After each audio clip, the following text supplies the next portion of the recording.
Aujourd'hui, tu vas assister à une vidéo haute en couleurs, parce qu'on parle de couleurs. Comme d'hab, ma blague est nulle. Reste jusqu'à la fin parce que je donne quelques petites astuces, même pour les graphistes expérimentés, ça peut être vachement utile. Salut les designers, comme vous avez pu le voir dans le titre, aujourd'hui dans la série Débuter sur Illustrator, on va voir comment fonctionnent les couleurs. C'est important dans Illustrator et même en tant que graphiste de correctement maîtriser les couleurs, de connaître tous les petits tips, toutes les petites astuces et même de savoir à la fin quel rendu ça va donner, qu'est-ce qui va sortir par exemple sur votre imprimante, etc. etc. Donc premièrement, il faut comprendre l'interface et les fenêtres. C'est très important de comprendre tout ça parce que tout n'est pas forcément à portée de main. Par exemple, ce signe qui veut dire qu'il n'y a pas de couleur, ou même la compréhension des différents espaces colorimétriques, où est-ce qu'il faut aller les chercher, etc. etc. C'est très important, donc je vais vous montrer ça tout de suite sur Illustrator. Donc premièrement, on va venir choisir le mode colorimétrique du document, donc soit CMJN pour tout ce qui va être destiné à être du print, soit RVB pour tout ce qui va être destiné à être affiché sur écran. Donc on va dans Fichier, mode colorimétrique du document, CMJN ou RVB. Nous on va rester sur RVB.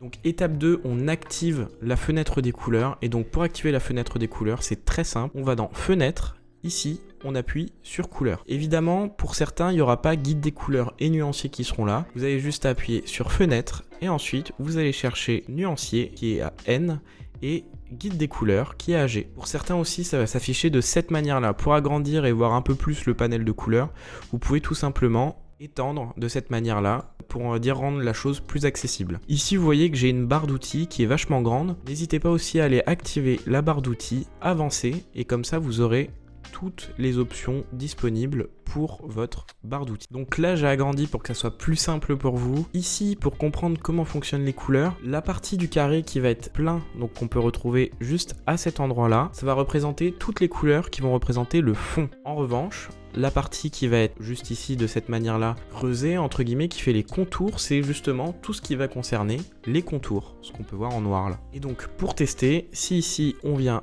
modifier légèrement la couleur, là, vous voyez, ça affecte la couleur du fond. Si on vient modifier la couleur du contour, ça va modifier la couleur du contour. Évidemment, ce que je vous ai dit est valable ici, comme juste ici, en haut sur la barre supérieure. Si ici, on vient afficher les options, vous aurez un peu plus de paramètres et c'est aussi valable à cet endroit-là.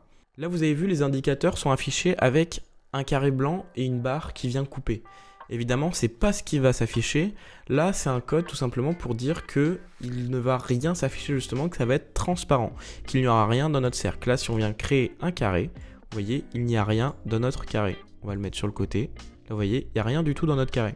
Et là, tout de suite, si on vient ajouter par exemple un contour noir, vous aurez un carré avec tout simplement juste les contours de colorer. Pour faire un petit point sur l'interface, là par exemple, si vous avez une couleur qui est définie mais vous voulez revenir aux paramètres de base, vous avez juste à appuyer sur ce petit bouton qui est juste là et ça vous remet les couleurs entre guillemets de base. Donc là vous l'avez aussi à cet endroit là où vous pouvez appuyer sur la touche raccourci D. Pour venir sélectionner la couleur de votre fond ou de vos contours, vous venez tout simplement double-cliquer sur le fond ou sur le contour et là vous avez juste à choisir votre couleur et là vous voyez ça change de couleur.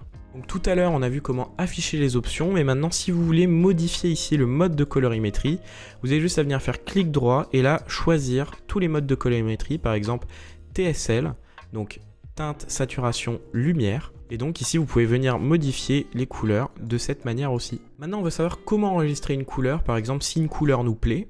Donc on va prendre l'exemple de ce violet là. Donc on va venir cliquer juste à cet endroit là et là vous pouvez appuyer sur plus et donc ça va vous créer une nouvelle nuance. Ici on peut l'appeler violet clair par exemple. Et donc ici vous pouvez retrouver votre violet clair que vous allez pouvoir venir trier ou mettre par exemple dans un nouveau dossier. Avant de finir cette vidéo, je vais vous donner quelques petites astuces quand vous voulez vous faciliter la vie et que vous ne voulez pas avoir affaire à ce menu là. Donc on va aller venir cacher ici. Mais que vous voulez quand même avoir une couleur un peu plus détaillée. Vous pouvez tout simplement venir faire Shift, clic sur cet endroit là et là vous avez à peu près la même chose que ce qu'on avait avant et donc là vous pouvez venir changer vos couleurs comme vous le souhaitez et venir interagir avec les différents modes de colorimétrie. Inverser, mettre en complément, on peut créer une nuance, on peut faire plein de choses. Et la deuxième astuce, c'est si vous avez un petit doute sur votre couleur, si elle est imprimable ou non, vous allez tout simplement venir voir ici. Là, vous avez deux petits signes, pareil pour ici. Et en fait, le petit panneau attention veut tout simplement dire que les couleurs ne sont pas imprimables. Donc si vous cliquez dessus, ça va le corriger, donc ça va vous donner une couleur qui sera plus fidèle à l'impression, entre guillemets.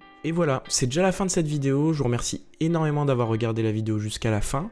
On est à l'épisode 3 de comment débuter sur AI. Je vous invite à vous abonner pour voir l'épisode 4. Mettre un j'aime si la vidéo vous a plu. Comme d'hab, c'est une vidéo courte. Bye.